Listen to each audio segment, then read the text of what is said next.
Hello everyone, welcome to Nimbus learning powered by engineers academy. आप सबका स्वागत है निम्बस लर्निंग यूट्यूब चैनल पर।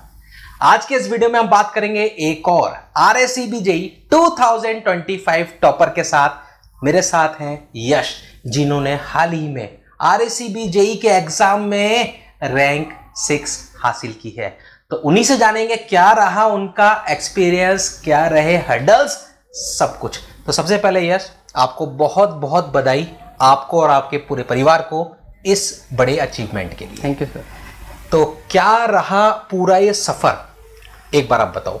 सर मेरे को मतलब शुरू से ही टेक्निकल फील्ड में जाना था। 2021 में मैंने RSCB का एग्ज़ाम दिया। उस टाइम मैंने निम्बस लर्निंग का ऑनलाइन प्लेटफॉर्म पे कोर्स खरीदा और तब मैंने पढ़ाई करी थी, लेकिन मेरा उस टाइम हो नहीं पाया एग्ज़ाम। अब फिर तब से ही मैं कभी SSC का एग्ज़ाम दे रहा हूँ, कभी RRB का एग्ज़ाम दे रहा हूँ, पर मेरा फाइनल सिलेक्शन नहीं हो पा रहा था। तो फिर अब फाइनली अब जाके RSCB में मेरा सिलेक्शन 6th रैंक आई है JVNL में। होता है कई बार कि अपन लगातार मेहनत कर रहे होते हैं, है ना, और फर्स्ट अटेम्प्ट में नहीं हो पाता है। लेकिन बहुत सारे बच्चे ऐसे हैं जो एक बार दो बार अटेम्प्ट करने के बाद छोड़ देते हैं, थक जाते हैं कि सर अब नहीं होगा, डिमोटिवेट हो जाते हैं। तो यहाँ पर मेरा अगला क्वेश्चन ये है कि लगातार ये आप मेहनत करते रहे। अच्छा, ये ड्रीम था क्या कि मेरे को RSCB में जाना है, ऐसा कुछ सोच रखा था? हाँ, ड्रीम था मेरा कि मेरे को इंजीनियर तो बनना ही है और राजस्थान स्टेट में ही बनना है, ये बड़ा ड्रीम था मेरा। अच्छा। तो इसके लिए मैंने रिगरस प्रैक्टिस करी और बार बार मेहनत करी कि और डीमोटिवेट कभी हुआ नहीं मैं, और हमेशा मोटिवेटेड रहा कि मेरे को एक दिन तो मेरे को सफलता मिलेगी। बहुत बढ़िया। तो यही बच्चे कई बार गलती करते हैं कि डीमोटिवेट हो जाते हैं और जिस राह पे चल रहे होते हैं उस राह से भटक जाते हैं, है ना, छोड़ देते हैं कि नहीं होगा मेरे से। लेकिन वही है कि आपको साल 2 साल 3 साल 4 साल खुद को देने पड़ेंगे लगातार उसके पीछे, और ड्रीम डेली दिखना चाहिए। मोटिवेटेड आपको हमेशा रहना पड़ेगा। मोटिवेशन सोर्स कौन था? खुद सेल्फ मोटिवेटेड रहे या आप पीछे से किसी ने सपोर्ट दिया आपको? हमेशा सेल्फ मोटिवेट तो था मैं शुरू से ही था, लेकिन पिताश्री का सपोर्ट बहुत अच्छा रहा मेरे। आपके फादर का सपोर्ट? फादर का सपोर्ट बहुत अच्छा रहा। उन्होंने हमेशा यही कहा है कि तू पढ़ता कम है, थोड़ा और ज्यादा पढ़, जिससे तेरा सिलेक्शन कंफर्म होगा। तो मैंने पढ़ाई तो करी थी, लेकिन फिर मैंने और सोर्सेस मतलब इंजीनियर्स एकेडमी के उठाए और वहाँ से फिर मैंने रिगरस प्रैक्टिस करी, बुकलेट भी ली, तब जाके मेरा सिलेक्शन फाइनल हो पाया। पेरेंट्स का तो हमेशा सपोर्ट रहता है, हमेशा मोटिवेशन का रहता है हमेशा आपके साथ, और आपके फादर ने आपको एक्टिवली कहा कि नहीं भाई करो, और उसका परिणाम आज आपके सामने। सबसे ज़्यादा खुश कौन है? फादर ही है, ऑब्वियसली फादर ही है ना, सबसे ज़्यादा। हाँ। तो फैमिली में अभी बहुत अच्छा माहौल होगा कि फाइनली आप RSCB JEE में सेलेक्ट हो चुके हैं अब, है ना, ड्रीम पूरा हो चुका है अब। हाँ। अच्छा, तो इसी के साथ में आपने अभी और भी एग्ज़ाम दिए होंगे? RSSB का एग्ज़ाम भी दे रखा है? हाँ, RSSB का भी दे रखा है। हाँ। लेकिन उसमें मार्क्स थोड़े कम हैं। अच्छा, इसमें कितने मार्क्स आ रहे हैं आपके? इसमें 140.5। 140.5।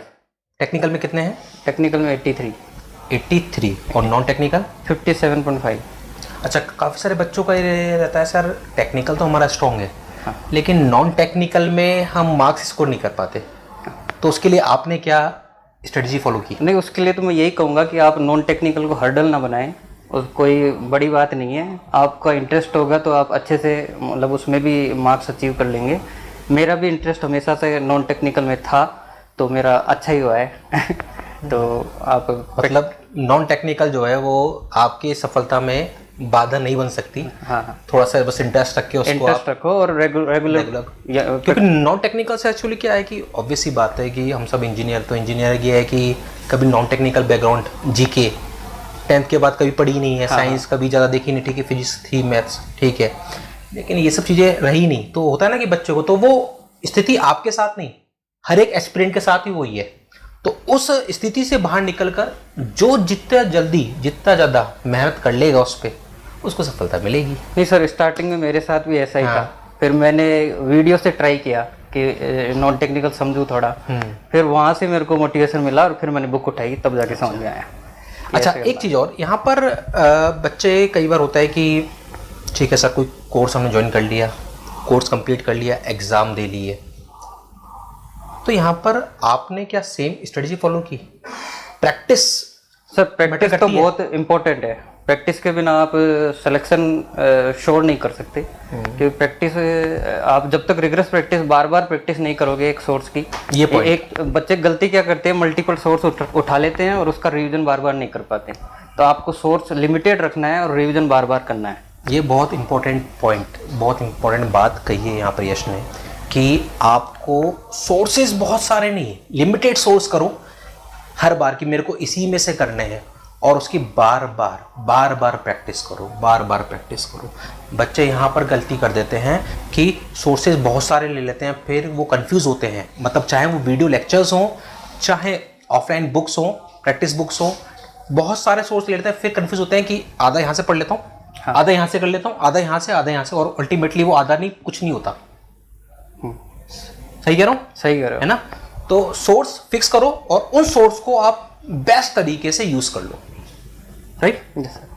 चलो बहुत बढ़िया। तो आपके साथ वाले जो और बच्चे हैं जो एग्जाम दे रहे हैं या जो जूनियर्स हैं, उनके लिए कुछ एक मैसेज देना चाहोगे कि इस तरीके से तैयारी करो, स्पेशली वो बातें जिनका वो ध्यान रखें, वो गलतियां ना करें।